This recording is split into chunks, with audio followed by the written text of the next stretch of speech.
Okay, so from one storm to another, Stormy Daniels back in the court on the stand tomorrow in the New York versus Donald Trump trial after the judge denied the defense's request for a mistrial. I debated doing that transition. Glad you took it. Brooke Stingman joins us now with more. Hey, Brooke. Hey, good morning, guys. Yeah, attorneys for former President Trump requested a mistrial after the judge had to warn Stormy Daniels and the prosecution that her testimony gave irrelevant and unnecessary details about her alleged 2006 affair with Trump. But despite admitting the witness is hard to control, the judge still decided to proceed with the case. During her testimony, Stormy Daniels was clear on her feelings towards the former president. Trump's attorney asking, quote, "Am I correct that you hate President Trump?" And Daniels responding, quote, "Correct." And when asked, quote, "And you want him to go to jail?" Daniels replied, "If he is found guilty, yes." Daniels was also questioned about how she benefited financially from sharing her story, but she denies that she was trying to extort the former president. She did admit, however, that she has, quote, "been making money by telling her story about what happened," but added, quote, "It has also cost me a lot of money." Meanwhile, former President Trump says it was a good day for his team. Listen. So this was a very big day, a very revealing day. As you see, their case is totally falling apart. They have nothing on books and records, and even something that should bear very little relationship to the case. It's just a disaster for the DA, for the Soros-backed DA. It's a disaster. And on Truth Social, he said, quote, "Great day in court today. I can't believe I'm gagged as the Republican nominee for president from talking about it. My constitutional rights have been taken away. MAGA 2024. And Stormy Daniels will be back on the stand tomorrow morning in Manhattan when Trump's defense attorneys will continue their cross-examination. Guys. It's because we have our Wednesdays off at the Trump trial there in New York. We begin again on Thursday. Brooke, thank you. Let's bring in former federal prosecutor and criminal defense attorney Andrew Cherkasky. Andrew, let's cut to the chase. Did you hear anything from Stormy Daniels that has anything to do with the business records allegedly at the center of the alleged illegality in this case? There was nothing about Stormy Daniels' testimony that did anything to advance any degree of a theory of guilt in this case. In fact, I think it blew the prosecution's case into smithereens, essentially, in that it showed and exposed them for the lack of a case that they actually have. The sordid details of what Stormy Daniels says happens back in 2006, I thought seemed incredibly uncredible or incredible because she says she can't even remember the sexual act that she's alleging occurred way back then. Not any detail of it, not any sort of specifics of it. So I think the prosecution's case is in trouble. I think that the jury is likely losing their patience with the prosecutors in this case. And I think that this is a whole big mess that we all saw coming from a mile away. On the sordid details front, the exact quote from Judge Merchan was, "I agree that it would have been better if some of those things had been left unsaid, but I don't believe we're at a point where a mistrial is warranted." What do you think about that? Well, I'm interested and curious if Judge Merchan thinks that because he's so convinced that this case is headed to an acquittal or perhaps even a directed verdict from him. Unless the government presents more evidence, at least some evidence of guilt, he's going to be compelled to actually grant a motion for a directed verdict in this case, because the prosecution has to present some evidence of guilt. And so when we go back to the actual idea of whether there are fraudulent entries in the business records, the state still has not presented a theory as to what should have been in those business records.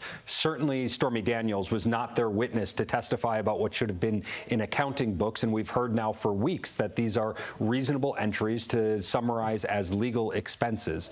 Again, I don't think anything that happened yesterday did anything to advance any degree of theory of guilt here. And I think Judge Merchan did a very poor job of respecting the objections that the defense had placed before trial, before court yesterday, and then had some objections during the day, and he just kind of let it go. He just let it go, even though he had put those guardrails up. Just to be clear, a directed verdict is when the judge says, based upon the facts and the law presented, I'm going to rule in favor of the defense before it even gets to a jury. So just want to be clear on that point. So wait, are you saying that that is a possibility that that could happen? Well, right now, I think that it's the only option, actually, because now we'll see what Michael Cohen's testimony is. The judge can't do a directed verdict if there is some evidence of guilt, even without giving weight to it. Okay. So if Michael Cohen comes in and gives some theory of guilt, then it will actually make it to the jury. But unless there's more, I think that there's a problem in the case. Okay, that is one view. I'm going to go pessimistic for Donald Trump and say there are 12 jurors there. You have a judge that is clearly involved with the Democratic Party in some way, shape, or form. You have 12 jurors in the most liberal city in the country, or at least one of them, New York.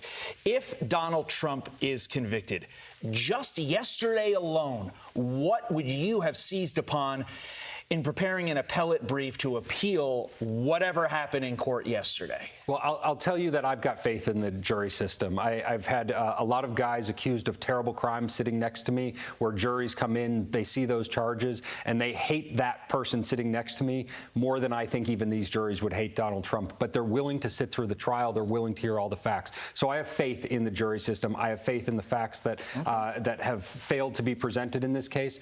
But the case that we have right now, there's appellate issues all over the place. The idea that Judge Merchant even allowed Stormy Daniels to testify at all, much less get into the fact of the matter as to whether there was or was not an affair in 2006, that does nothing to establish the legitimacy of the business record entries in 2017. It does nothing to advance that. And so I think an appellate court would be very critical of that. But that's besides the point, because once we get to an appellate system, if that were to happen here with a conviction, that's way past the 2024 election. And then we have truly election interference at hand. Okay, so Susan Hoffinger, she is a prosecutor for DA Alvin Bragg, donated $500 to Biden's campaign in 2020, $900 to Act Blue during the 2020 election cycle. Does this surprise you? Does this matter? It's no surprise, but I think it's the answer as to why these prosecutors have such blinders on about the lack of quality of their case. I mean, we've got Alvin Bragg, who's essentially put into office promising that he wants to take down Donald Trump. We've got issues with the judge. We've got issues with other prosecutors on the case, Michael Colangelo, and now more contributions to the Democratic Party. The idea that they are deeply biased and they're not seeing this case for the garbage, I guess you could say it is, I think is answered in the evidence of their bias.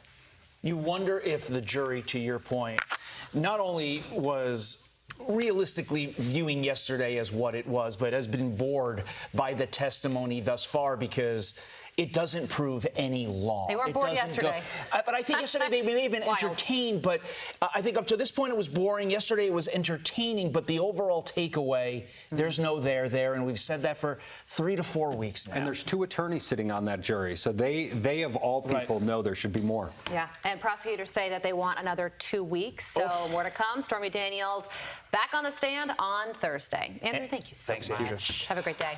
I'm Steve Ducey. I'm Brian Kilmeade. And I'm Ainsley Earhart. And click here to subscribe to the Fox News YouTube page to catch our hottest interviews and most compelling analysis.